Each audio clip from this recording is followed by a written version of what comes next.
আসসালামু আলাইকুম রহমতুল্লাহ বরকাত আলহামদুলিল্লাহ রবিল আলমিন ওসলাত ওসালাম আলা নবীনা মোহাম্মদ ওয়া আলিহি ওয়া আসহাবিহি আজমাইন আম্মা বাদ। সুপ্রিয় দর্শক শ্রোতা ভাই বোনেরা, চান্দ্র বর্ষের যেই কয়েকটি মাস কোরআন এবং সুন্নাহর দৃষ্টিতে খুবই গুরুত্বপূর্ণ, তাৎপর্যপূর্ণ, ফজিলতপূর্ণ, তার মধ্যে একটি হলো রজব মাস, যে মাসটি শুরু হয়েছে কয়েকদিন হলো। আবার একই সঙ্গে আমাদের মুসলমানদের সমাজে ইসলামের নামে বানোয়াট, ভিত্তিহীন এবং ভুয়া যেসব আমল প্রচলিত আছে এবং কুসংস্কার বেদাত প্রচলিত আছে যে মাসগুলোতে সবচেয়ে বেশি, তার ভেতরে একটিও হলো এই রজব মাস। যার কারণে একজন মুসলমানকে এই রজব মাসের তাৎপর্য, গুরুত্ব এবং করণীয়, পাশাপাশি এ মাস উপলক্ষে কুসংস্কার এবং বর্জনীয় বিষয়গুলো জানা অত্যন্ত গুরুত্বপূর্ণ। রজব মাসের ফজিলত এবং তাৎপর্যের একটি মাত্র পয়েন্ট এবং বিষয় আছে, তা হলো এই মাসটি সম্মানিত 4 মাসের একটি। আল্লাহ সুবহানাহু ওয়া তাআলা বছরের 12টি মাসের ভিতরে 4টি মাসকে সম্মানিত মাস হিসেবে ঘোষণা দিয়েছেন এবং সেই 4টি মাসের ভিতরে একটি হলো এই রজব মাস, আর বাকি 3টি হলো জিলকদ, জিলহজ এবং মুহাররম, 11, 12 এবং 1 নম্বর মাস। আর এই চতুর্থ সম্মানিত মাস হলো রজব মাস। বিধায় সম্মানিত মাস উপলক্ষে এই মাসের মর্যাদা রয়েছে। সম্মানিত মাস উপলক্ষে যুদ্ধ বিগ্রহ করা যায় না, এই মাসেও তাই করা যাবে না। সম্মানিত মাস উপলক্ষে আল্লাহ বলেছেন ফালা তাজলিমু ফিহিন্না আনফুসাকুম, নিজের প্রতি অবিচার করা যাবে না। বিধায় গুনাহ খাতা ইত্যাদি করা যাবে না, পাপাচার ইত্যাদি অন্য মাসের চাইতে এই মাসে না করার ব্যাপারে বেশি সচেতন এবং সাবধান থাকতে হবে। এটি একটি গুরুত্বপূর্ণ দিক এই মাসের। এর বাইরে রজব মাসের ফজিলত এবং মর্যাদাকে কেন্দ্র করে কোরআন এবং সুন্নাহ বিশুদ্ধ সূত্রে একটি হাদিসও বর্ণিত হয় নাই। বিধায় একটি মাত্র মর্যাদার দিক হলো এই মাসের সম্মানিত মাসের একটি মাস। এ মাসকে কেন্দ্র করে যে সমস্ত ভুল ধারণা বা কুসংস্কার আমাদের সমাজে প্রচলিত আছে এবং সমাজে ছেয়ে আছে, তার ভিতরে প্রধান এবং সবচেয়ে বড় কুসংস্কারের বিষয় হলো অনেকেই মনে করেন রজব মাসটি হলো মেরাজের মাস এবং এই মাসের 27 তারিখে রাসূল আকরাম সাল্লাল্লাহু আলাইহি ওয়াসাল্লামের মেরাজ হয়েছে, এই ধারণা অনেক মুসলমানরা রাখেন এবং অনেকের ভিতরে এটা বদ্ধমূল আছে। শুধু তাই নয়, আমাদের সমাজে রজব মাসের চাঁদ উঠলে পত্রপত্রিকাতে, মিডিয়াতে দেখবেন যে সেখানে সংবাদের শিরোনাম করা হয় এভাবে যে পবিত্র রজব মাসের চাঁদ দেখা গিয়েছে, অতএব অমুক তারিখে শবে মেরাজ, অর্থাৎ সেই হিসাবে 27 তারিখ হয় অমুক তারিখ আর সেদিন শবে মেরাজ। অর্থাৎ রজব মাস মানেই হলো মেরাজের মাস। এ মাসের মূল প্রতিপাদ্য বিষয় হলো মেরাজ, যার কারণে এই মাসের অনেক ফজিলত এবং অনেক গুরুত্ব এবং মর্যাদা আছে বলে অনেকে মনে করে থাকেন, অথচ এর সাথে কোরআন এবং সুন্নাহর ন্যূনতম কোনো সম্পর্ক নাই। হাদিস শাস্ত্রের ইতিহাসে সবচাইতে বড় মাপের হাদিস বিশারদদের একজন হলেন হাফেজ ইবনে হাজার আল আসকালানী রাহিমাহুল্লাহ। হাফেজ ইবনে হাজার আসকালানী রাহিমাহুল্লাহর নাম জানেন না অথবা তার ইলম থেকে উপকৃত হননি এমন একজন আলেমও সারা পৃথিবীতে খুঁজে পাওয়া কঠিন হবে। সেই হাফেজ ইবনে হাজার আল আসকালানী রাহিমাহুল্লাহ বলেছেন যে ওয়াদাকারা বাজুল কুসা আছে, কোনো কাহিনী রিসাইটার, কোনো গল্পবাজ বক্তা তারা মানুষদেরকে বলে, বা গল্পবাজ লেখক তারা মানুষদেরকে জানায় যে নবী ইসলামের মেরাজের ঘটনা নাকি রজব মাসে হয়েছে এবং রজব মাসের 27 তারিখে হয়েছে। তিনি বলেন যে ওয়াদা আলিকা কিসবুন, আর এটা মিথ্যাচার। নবী ইসলামের নামে তিনি রজব মাসের 27 তারিখে তার মেরাজ হয়েছে এরকম কোনো গ্রহণযোগ্য বর্ণনা পাওয়া যায় না। নবী ইসলামের মেরাজ হয়েছে এটি ঠিক এবং ইসরা হয়েছে সেটি কোরআন দ্বারা প্রমাণিত, বিদায় সেটাকে অস্বীকার করলে ইমানই থাকবে না, সেটি আরেক বিষয়। কিন্তু রজব মাসে হয়েছে এবং রজব মাসের 27 তারিখে হয়েছে, এর কোনো ভিত্তি, গ্রহণযোগ্য কোনো ভিত্তি কোরআন অথবা সহিহ সুন্নাহর কোথাও পাওয়া যায় না। নবী আলাইহিসসালামের মেরাজটা ঠিক কোন মাসে হয়েছে, কোন দিনে হয়েছে, কোন সময় হয়েছে, এই প্রসঙ্গে ইমাম ইবনে তাইমিয়া রাহিমাহুল্লাহ বলেছেন যে বিশুদ্ধ কোনো বর্ণনা দ্বারা কোনো মাসের কথা নিশ্চিতভাবে জানা যায় না, কোনো দিনের কথা জানা যায় না, কোনো সময়ের কথা, তারিখের কথা জানা যায় না যে অমুক তারিখে অমুক দিনে অমুক মাসে নবী ইসলামের মেরাজ হয়েছে এটি নিশ্চিত, কিন্তু তার তারিখটা সংরক্ষিত নয় এবং এ বিষয়ে যতগুলো বর্ণনা পাওয়া যায় তার কোনোটি গ্রহণযোগ্য নয়। বিধায় এই মাসকে মেরাজের মাস এবং এই মাসের 27 তারিখে শবে মেরাজ এর রাত মনে করে সে রাতে বিশেষ কোনো আমল করা, এই রাতকে বিশেষ কোনো পদ্ধতি উদযাপন করা, এটি হলো রজব মাসের সবচেয়ে বড় বিদআত, যার সঙ্গে ইসলামী শরিয়ার কোনো সম্পর্ক নাই। সম্মানিত ভাই বন্ধুগণ, আমরা সেই আমলটাই করব সওয়াবের উদ্দেশ্যে যে আমলটি কোরআনে অথবা নবী আলাইহিসসালামের হাদিসে বর্ণিত হয়েছে। এর বাইরে কোনো কিছু যদি আমরা করি সেটার নাম বিদআত হবে। বিধায় রজব মাসকে কেন্দ্র করে এই মেরাজ উদযাপন করা, শবে মেরাজ উদযাপন করা, এগুলো সবগুলো বিদআত হবে, এগুলো সবগুলো পরিত্যাজ্য হবে। আল্লাহ তাআলা আমাদেরকে বুঝার তৌফিক দান করুন। সম্মানিত ভাইয়েরা, যদি আমরা ধরেও নেই যে রজব মাসেই এবং রজব মাসের 27 তারিখে নবী আলাইহিসসালামের মেরাজ হয়েছে, তারপরও একটা কথা থেকে যায়, আর তা হলো নবী আলাইহিসসালামের মেরাজ হয়েছে মক্কায় এবং মক্কার শুরুর দিকে। তিনি এই মেরাজের ঘটনার পরে মক্কায় দীর্ঘদিন ছিলেন, মদিনায় দীর্ঘদিন ছিলেন, তার মৃত্যুর পরে তার সাহাবা ইকরাম দীর্ঘদিন ছিলেন।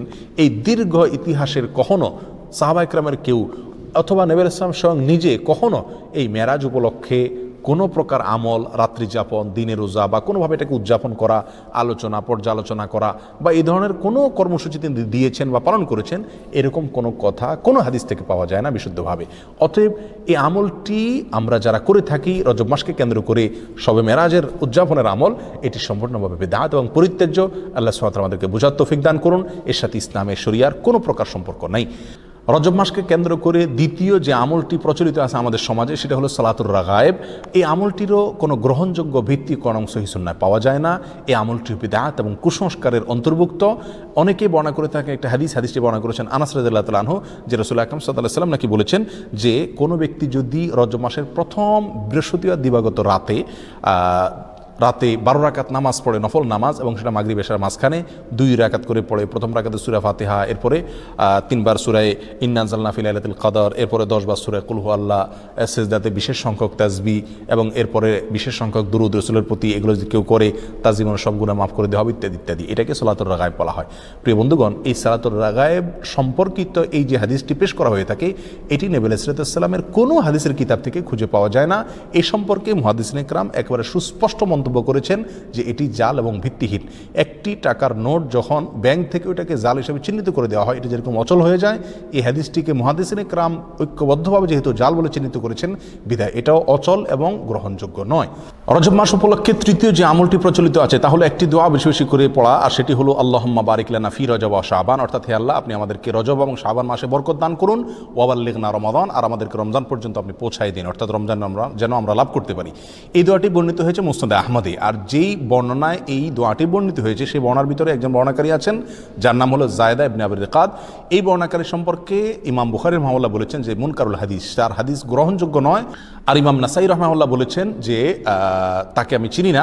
অন্য এক কিতাবে তিনি বলেছেন সে মুনকারুল হাদিস, এবং ইবনে হিব্বান রাহিমাহুল্লাহ তার সম্পর্কে মন্তব্য করেছেন যে এই লোকের বর্ণিত কোনো হাদিস গ্রহণযোগ্য নয়। অতএব সমস্ত মন্তব্যের ভিত্তিতে এই হাদিসকেও বলা যায় এটি বিশুদ্ধ নয়।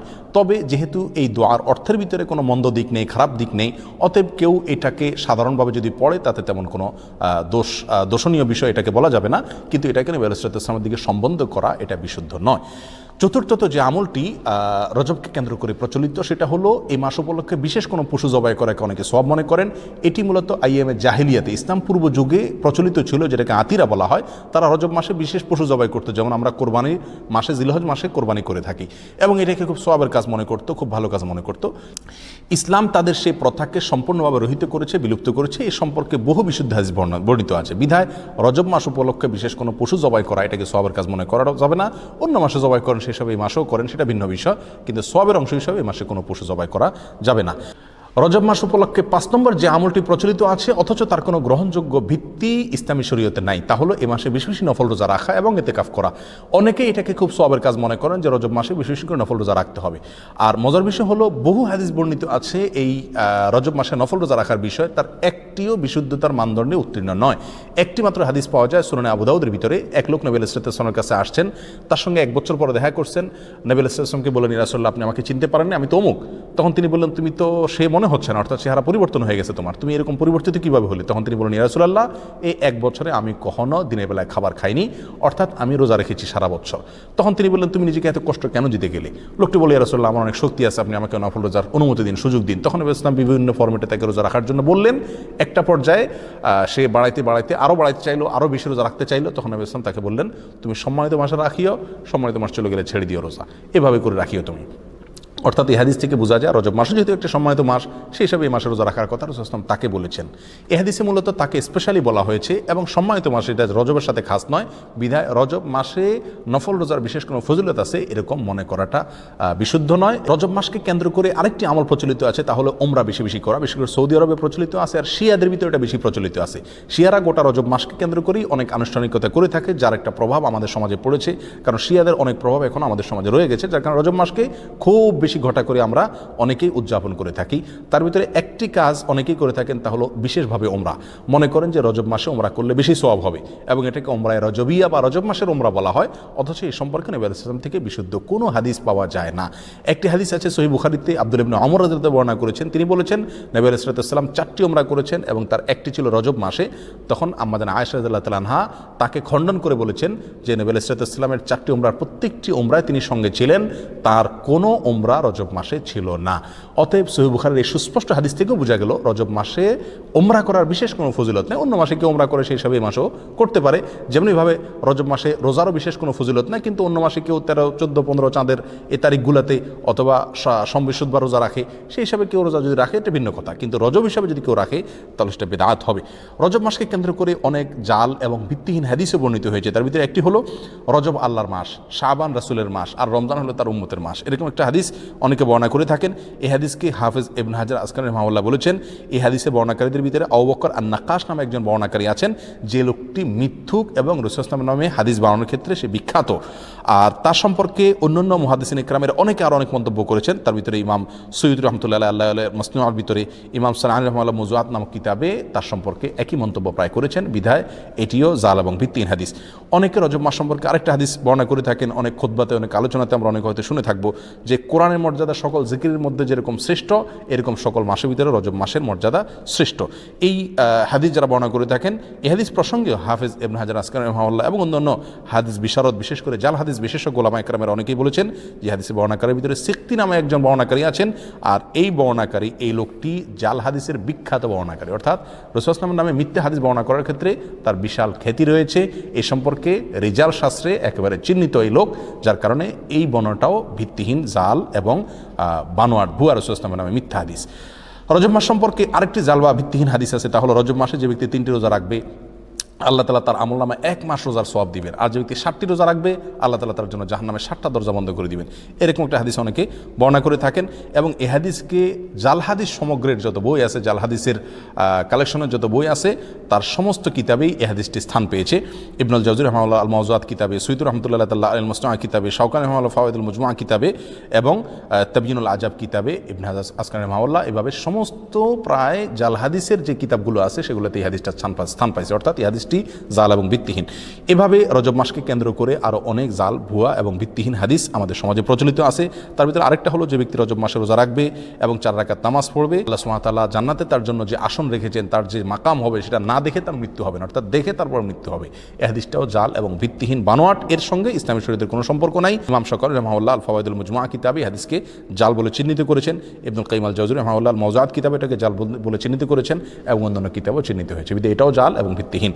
সম্মানিত ভাই বন্ধুগণ, রজবকে কেন্দ্র করে আরও একটি ভুয়া আমল ইদানিং আমাদের সমাজে প্রচলিত বেশ কয়েক বছর থেকে দেখা যায়, এবং সামাজিক যোগাযোগের মাধ্যমে খুব বেশি প্রচলিত দেখা যায়। তা হলো, অনেকে বলে থাকেন, অনেকে মেসেজ পাঠিয়ে থাকেন, ইনবক্স করে থাকেন, যে রমজান অমুক তারিখে হবে, এই সংবাদ যদি আপনি এতজন লোককে দেন তাহলে আপনার জন্য জান্নাত ওয়াজিব হবে, ইত্যাদি ইত্যাদি।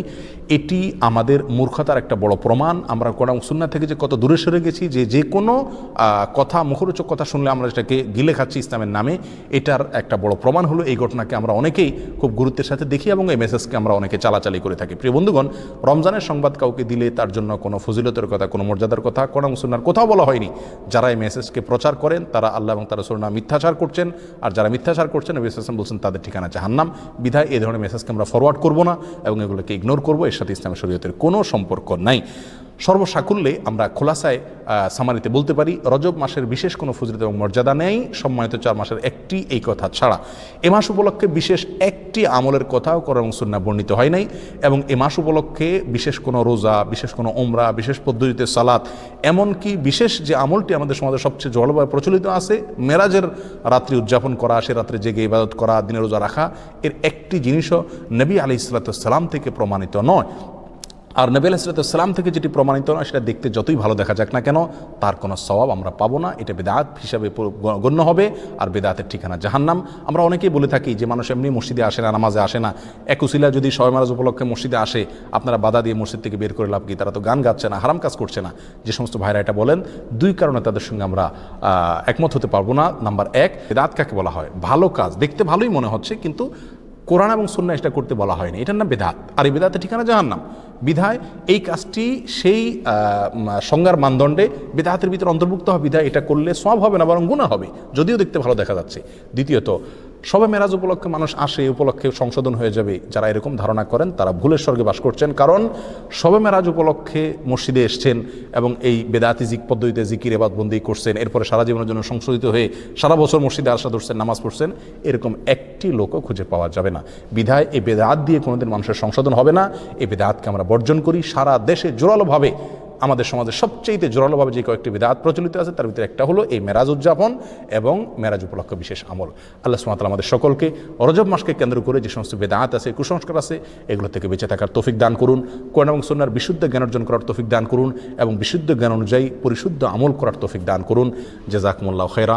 আসসালামু আলাইকুম ওয়া রাহমাতুল্লাহি ওয়া বারাকাতুহু।